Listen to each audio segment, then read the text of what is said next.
warahmatullahi wabarakatuh. Perkenalkan, nama saya Rizpianti, mahasiswi Universitas Surya Kencana Cianjur, program studi Teknik Informatika, yang saat ini sedang melaksanakan MBKM, Merdeka Belajar Kampus Merdeka, yaitu pertukaran mahasiswa dengan Fakultas Hukum Universitas Surya Kencana Cianjur.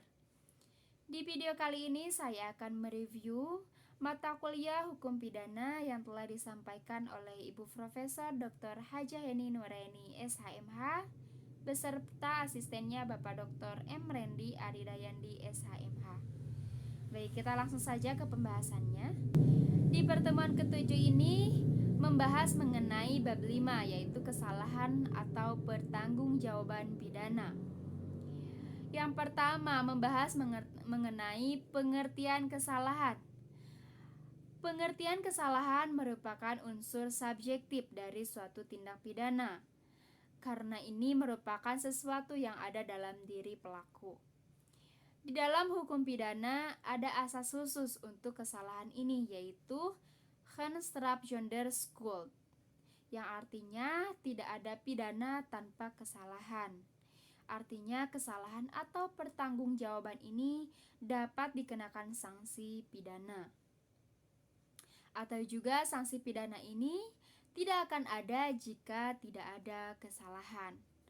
Berbeda dengan asas legalitas yang tercantum dalam KUHP, sementara asas kesalahan ini tidak terdapat dalam KUHP, tetapi terdapat dalam hukum tidak tertulis.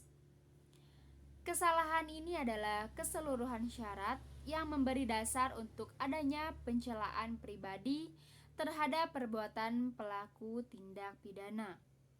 Dalam arti yuridis dibagi menjadi dua, yaitu yang pertama kesengajaan, dolus atau offset, dan yang kedua kealpaan atau culpa.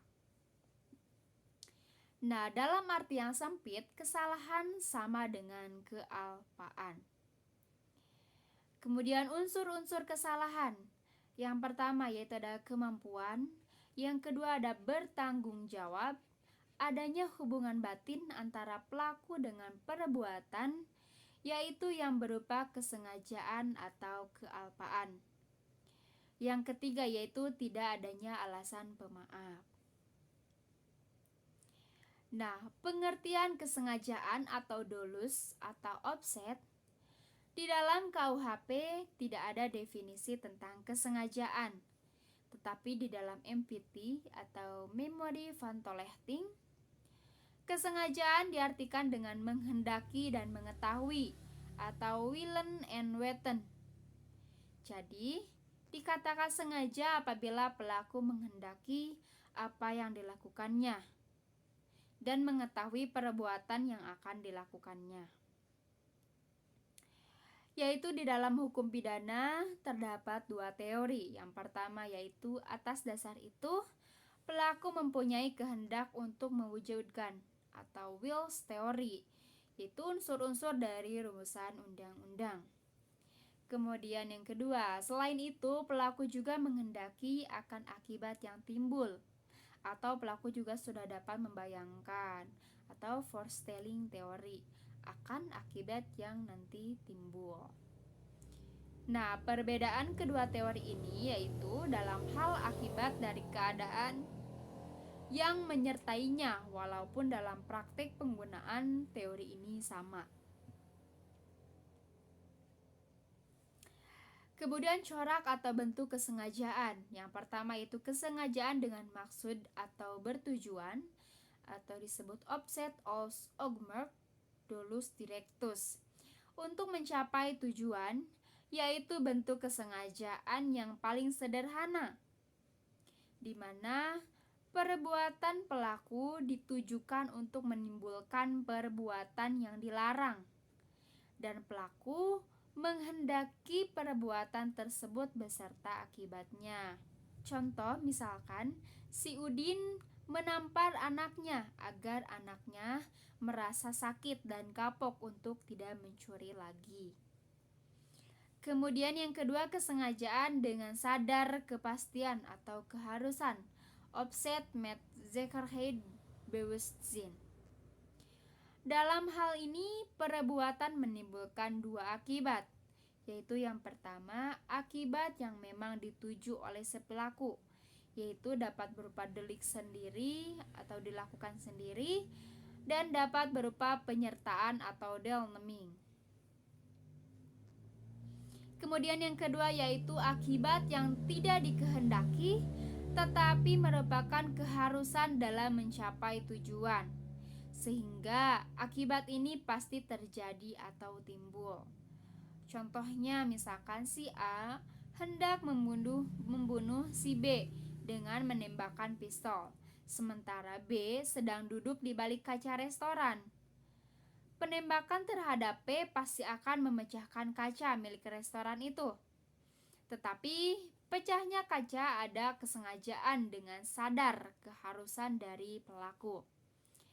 Terdapat dalam pasal 406 KUHP. Sebenarnya menembak kaca ini bukan tujuan sebenarnya, tetapi ini merupakan suatu keharusan. Yang ketiga yaitu kesengajaan dengan sadar kemungkinan atau bersyarat, atau disebut dengan dolus eventualis. Ada keadaan tertentu yang semula mungkin terjadi, tetapi kemudian benar-benar terjadi. Contohnya, misalkan si Udin ingin membunuh si Budi dengan cara mengirimkan makanan ke rumah si Budi. Nah, kan di rumah si Budi itu tidak hanya ada dirinya sendiri, tapi misalnya ada ibunya, pembantunya, kakaknya, atau saudara-saudaranya. Nah, si Udin ini menyadari bahwa jika Udin mengirim makanan ke Budi, dan jika makanan tersebut Budi dikasih ke orang lain, maka ada beberapa kemungkinan. Kemungkinan yang pertama yaitu kemungkinannya Budi akan meninggal beserta orang lain, seperti ibunya, adiknya, atau yang lainnya dikarenakan makanan yang diberi racun oleh si Udin. Kemudian kemungkinan yang kedua yaitu yang meninggal adalah ibunya si Budi, karena si Budi belum memakan makanan tersebut. Dan kemungkinan terakhir yaitu yang meninggal adalah tetangganya, karena makanan yang diberikan si Udin kepada dirinya tersebut diberikan lagi oleh si Budi ke tetangganya, yang mengakibatkan tetangga tersebut meninggal. Nah, inilah yang dimaksud dengan kesengajaan dengan sadar kemungkinan. Nah, di dalam kesengajaan ada yang dikenal dengan teori apa boleh buat. Teori ini berhubungan dengan keadaan batin si pelaku terhadap perbuatannya. Yang pertama yaitu akibat itu sebenarnya tidak dikehendaki, bahkan pelaku benci atau takut akan kemungkinan timbulnya akibat tersebut. Yang kedua, akan tetapi meskipun demikian ia menghendakinya, namun apabila keadaan atau akibat itu timbul apa boleh buat, hak itu diterimanya juga. Ini berarti pelaku berani memikul resiko. Kemudian sifat kesengajaan. Nah, sifat kesengajaan ini ada dua. Yang pertama yaitu kesengajaan berwarna dan kesengajaan tidak berwarna. Nah, kesengajaan berwarna atau bus offset atau dolus malus sengaja melakukan perbuatan. Dolus malus berarti sengaja untuk berbuat jahat. Jadi kesengajaan perlu ada kesadaran dari pelaku terhadap perbuatan yang dilarang. Dengan kata lain, kesengajaan berarti kesadaran dari si pelaku atau perbuatan melawan hukum. Atas dasar itu, kesadaran menjadi syarat untuk dapat dipidananya si pelaku. Ajaran ini sudah tidak dianut lagi, karena memberikan beban yang berat kepada penuntut umum dan terutama kepada hakim. Dalam ajaran ini, hakim harus membuktikan bahwa pelaku dalam melakukan tindak pidana selain menghendaki perbuatannya juga mengetahui dan menyadari bahwa perbuatannya dilarang dan diancam dengan pidana oleh undang-undang. Nah, teori ini sudah lama tidak dianut lagi karena tadi ya kesulitan dalam pembuktiannya. Yang kedua yaitu kesengajaan tidak berwarna atau clearless offset. Untuk dapat dipidana, pelaku cukup hanya dengan menghendaki perbuatannya dan tidak diharuskan mengetahui atau menyadari bahwa perbuatannya dilarang dan diancam dengan pidana. Ajaran inilah yang dianut oleh undang-undang atau hukum pidana di Indonesia. Dalam hukum pidana Indonesia berlaku asas lex dura sedita scripta, yaitu dengan diundangkannya hukum pidana, maka setiap orang dianggap mengetahuinya. Oleh karena itu, peraturan yang berlaku dan diundangkan mengikat setiap orang untuk mentaatinya. Nah, teori inilah yang dianut, yaitu teori kesengajaan tidak berwarna. Kemudian pembagian atau jenis-jenis kesengajaan. Yang pertama yaitu dolus determinatus, yaitu kesengajaan tertentu yang ditunjukkan pada objek tertentu. Yang kedua yaitu dolus indeterminatus, yaitu kesengajaan tidak tertentu yang tidak ditujukan pada objek tertentu melainkan pada sembarang objek dan tidak memperhatikan objek mana yang akan menjadi korbannya. Yang ketiga, dolus alternativus, yaitu kesengajaan yang ditunjukkan pada objek yang satu atau objek lainnya, jadi memilih satu di antara dua objek tersebut. Yang keempat, dolus generalis, yaitu kesengajaan yang ditunjukkan pada umum. Yang kelima, Weber's dolus generalis, yaitu kesengajaan yang ditunjukkan pada objek tertentu, tetapi untuk mencapai tujuan itu dilakukan lebih dari satu perbuatan. Yang keenam, dolus indirectus atau error haptung, yaitu kesengajaan terhadap perbuatan yang menimbulkan suatu akibat tertentu yang sebenarnya bukan kehendak atau tujuan dari si pelaku. Yang ketujuh, dolus premeditatus adalah kesengajaan yang direncanakan lebih dahulu. Kemudian yang kedelapan, dolus repentinus atau dolus impetus. Disebut juga hastamut yang berasal dari bahasa Jerman, yaitu kesengajaan yang merupakan kebalikan dari dolus premeditatus, yaitu kesengajaan yang timbul dengan sendirinya. Kemudian ada kekeliruan atau kesesatan atau salah kira atau dwelling ignorance mistake. Disebut juga tidak sengaja dan keadaan batin seperti ini dinamakan juga kesesatan, keliruan, atau salah kira. Kesesatan dapat dibedakan.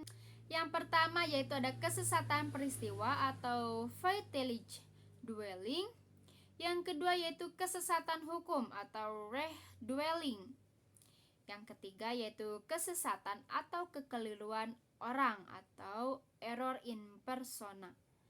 Yang keempat, kekeliruan objek atau error in objecto. Yang kelima, penyimpangan sasaran atau aberratio ictus. Dan yang keenam yaitu delik putatif. Kemudian kealpaan atau culpa merupakan kebalikan dari kesengajaan atau dapat juga disebut kurang hati-hati, yang terdiri dari kealpaan disadari atau bewusst skuld dan kealpaan tidak disadari unbewusst skuld. Nah, unsur-unsur kealpaan yang pertama yaitu pelaku dapat menduga terjadinya akibat perbuatan. Dalam hal ini ada hubungan batin dari pelaku dengan akibat yang timbul perbuatannya sehingga pelaku dapat menduga atau Vorzienbarheid. Tetapi pelaku kurang hati-hati yaitu Onvoorzichtigheid. Yang kedua, pelaku kurang hati-hati. Selanjutnya bentuk-bentuk kealpaan. Yang pertama yaitu culpata atau merkellic skuld, yaitu kealpaan berat, dan yang kedua culpa levis atau culpa levissima, yaitu kealpaan ringan. Dan ketiga, Beustes-Schuld, yaitu kealpaan disadari pelaku dapat membayangkan atau memperkirakan kemungkinan timbulnya akibat dari suatu perbuatan. Yang keempat, Unbeusst-Schuld, yaitu pelaku tidak dapat membayangkan akibat yang mungkin timbul dari perbuatan yang dilakukannya. Kemudian ada kemampuan bertanggung jawab, yaitu keadaan batin atau jiwa seseorang yang sehat dan normal ketika melakukan suatu tindak pidana. Cara menentukan kemampuan bertanggung jawab yaitu yang pertama sistem deskriptif atau menyatakan, yang kedua sistem normatif yaitu menilai, yang ketiga sistem deskriptif normatif yaitu gabungan dari 1 dan 2. KUHP di Indonesia menganut sistem yang ketiga yaitu deskriptif normatif. Dengan alasannya, deskriptif artinya keadaan jiwa pelaku digambarkan oleh psikiater, dan normatif artinya hakimlah yang menilai dan menyimpulkan perbuatan tersebut mampu atau tidak mampu yang didasarkan pada pemeriksaan di pengadilan.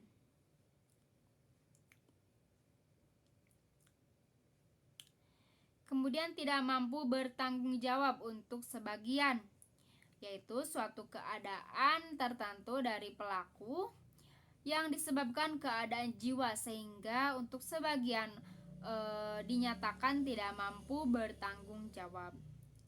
Yang pertama itu kleptomani, yaitu penyakit jiwa yang berupa dorongan yang kuat untuk mengambil barang atau benda milik orang lain.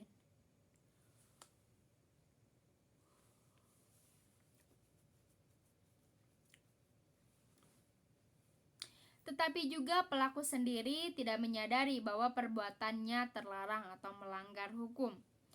Yang kedua, piromani, yaitu penyakit jiwa yang berupa kesukaan untuk melakukan pembakaran tanpa alasan. Yang ketiga, klaustrofobi, yaitu penyakit jiwa yang berupa ketakutan untuk berada di ruang yang sempit. Yang keempat, nymphomani, yaitu penyakit jiwa pada seorang laki-laki yang jika bertemu wanita selalu berkeinginan untuk berbuat tidak senonoh.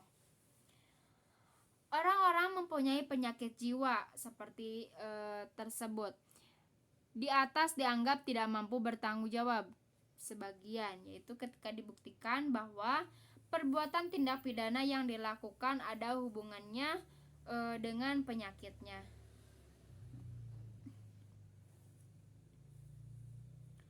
Tetapi untuk perbuatan lainnya jiwanya normal sehingga untuk pidana-pidana di luar penyakitnya dapat dimintai pertanggungjawaban pidana. Kemudian keadaan mabok atau intoxication atau drunkenness. Di Indonesia bukanlah kebiasaan masyarakat secara umum yang berada di Eropa maupun di Amerika. Jadi untuk membuat perbuatan mabok harus ada alasan dan latar belakang yang jelas. Dalam hal pelaku melakukan mabok,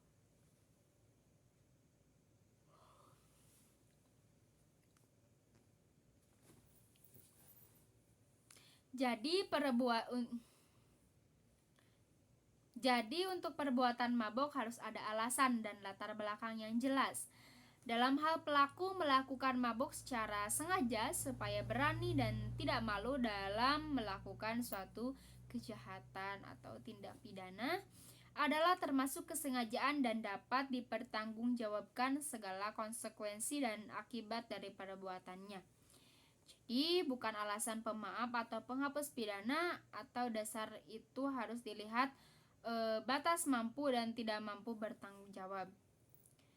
Batas mampu dan tidak mampu didasarkan pada dua pendapat, yaitu yang pertama, pelaku tetap dapat dipidana asalkan dapat dibuktikan bahwa pelaku mampu bertanggung jawab atau PEMPE.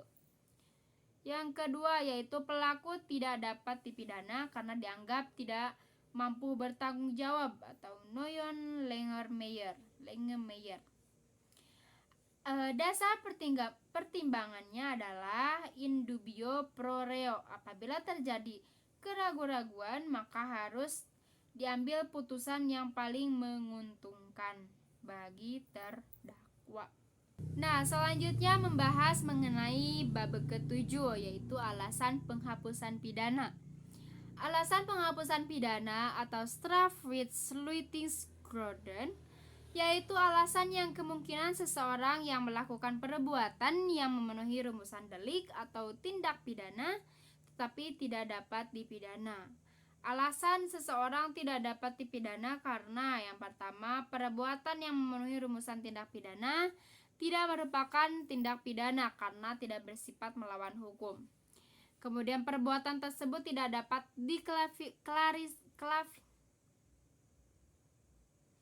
Kemudian perbuatan tersebut tidak dapat dikualifikasikan sebagai tindak pidana sehingga pelaku tidak dapat dimintai pertanggungjawaban karena tidak adanya kesalahan.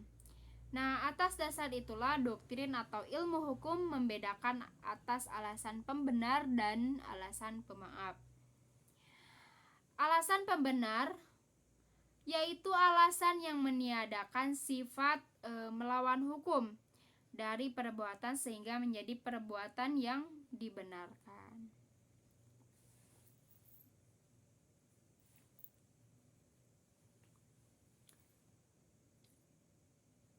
Kemudian alasan pembenar terbagi. Yang pertama yaitu alasan pembenar umum. Terdiri dari yang pertama itu daya paksa atau overmatch atau keadaan darurat, diatur dalam pasal 48 KUHP. Yang kedua, bela paksa, nuduwir, yaitu terdapat dalam pasal 449 KUHP.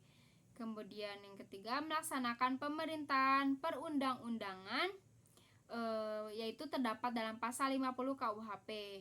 Dan yang selanjutnya itu perintah jabatan yang sah atau before given amtejlik B level, yaitu terdapat pada pasal 51 ayat 1 KUHP. Alasan pembenar khusus terdiri dari yang pertama yaitu dokter dan para saksi.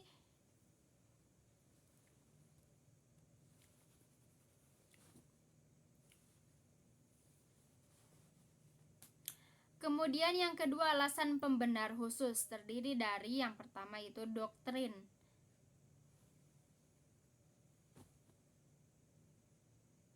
Terdiri dari yang pertama itu dokter dan para saksi yang menghadiri perkelahian tanding ya, yaitu terdapat dalam pasal 186 ayat 1 KUHP. Dan yang kedua, pencemaran dalam kepentingan umum atau karena terpaksa untuk membela diri terdapat dalam pasal 310 ayat 3 KUHP. Dan yang ketiga yang dimana dengan putusan hakim yang menjadi tetap dinyatakan bersalah atas hal-hal yang dilakukan.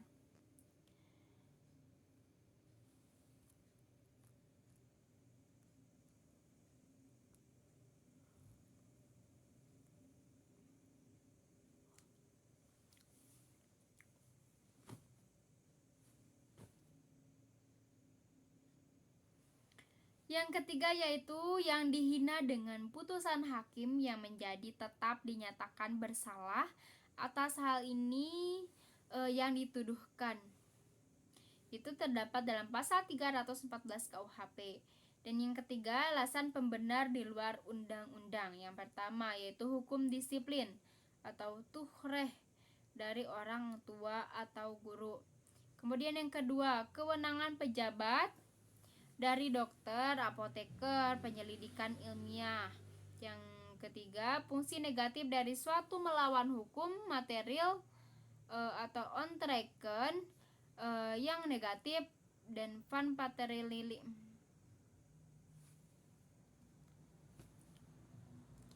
Dan yang ketiga itu fungsi negatif dari sifat melawan hukum material atau ontreken negatif dan material. Eh, Kemudian alasan pemaaf school with saluting ground atau fights excuse.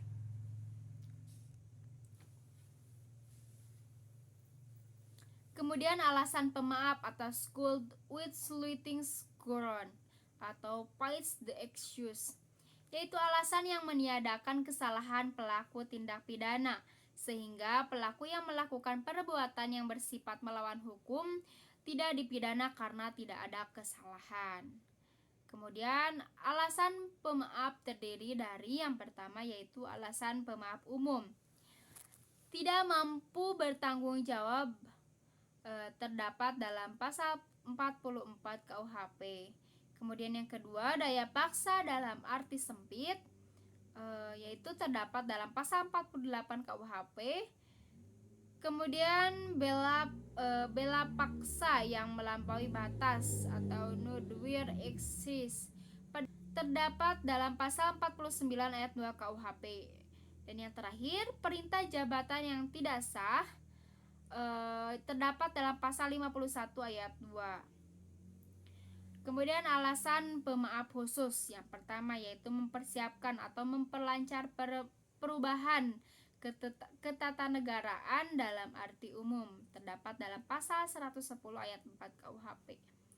Kemudian yang kedua, penarikan kembali membujukkan kejahatan terdapat dalam pasal 168 ayat 2. Kemudian yang ketiga, tidak melaporkan kepada yang berwajib atau yang terancam apabila ada kejahatan yang tertentu. Pencurian antara suami istri yaitu terdapat dalam pasal 367. Kemudian insubordinasi tidak jadi atau terdapat dalam pasal 466 ayat 3 KUHP. Kemudian yang ketiga, alasan pemaaf di luar undang-undang, tidak ada kesalahan sama sekali atau taksi, alasan peniadaan pidana putatif. Kemudian cara paksa atau overmatch diatur dalam pasal 48 KUHP, tetapi tidak memberikan pengertian karena itu harus dicari dalam MPT atau Memory Vantoleting. Menjelaskan bahwa daya paksa adalah setiap kekuatan, setiap pelaksanaan, setiap tekanan yang tidak dapat ditahan. Nah, dalam doktrin daya paksa dibedakan dalam yang pertama yaitu daya paksa absolut atau vis absolut, yaitu daya paksa yang sama sekali tidak dapat ditahan baik secara fisik maupun secara psikis. Kemudian B, daya paksa relatif atau vis konklusif, yaitu daya paksa yang masih dapat ditahan dengan berbuat lain, tetapi yang bisa melakukan perlawanan sehingga tidak perlu dilawan. Selanjutnya yaitu daya paksa dibagi menjadi 3 bentuk, yaitu pertentangan antara dua kepentingan hukum. Kemudian yang kedua, pertentangan antara kepentingan hukum dengan kewajiban hukum. Dan yang ketiga, pertentangan antara dua kewajiban hukum. Kemudian ada bela paksa atau nodwir. Bela paksa diatur dalam pasal 49 ayat 1 KUHP yang disebut alasan penghapus atau peniadaan pidana. Syarat-syaratnya yaitu perbuatan harus terpaksa dilakukan untuk pembelaan yang sangat perlu karena tidak ada jalan lain.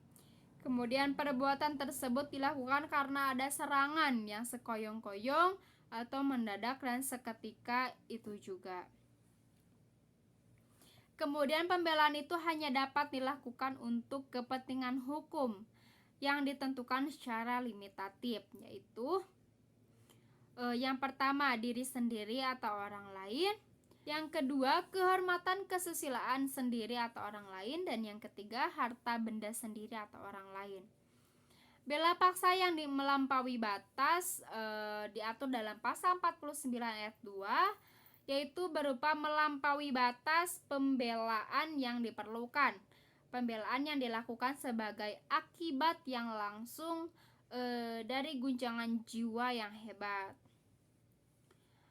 Keguncangan jiwa yang hebat itu diakibatkan oleh adanya serangan. Jadi antara guncangan jiwa yang hebat dengan serangan atau ancaman serangan harus ada hubungan yang kausal. Melampaui batas pembelaan yang diperlukan dapat terjadi karena yaitu yang pertama alat yang digunakan dalam pembelaan atau cara pembelaan terlalu keras.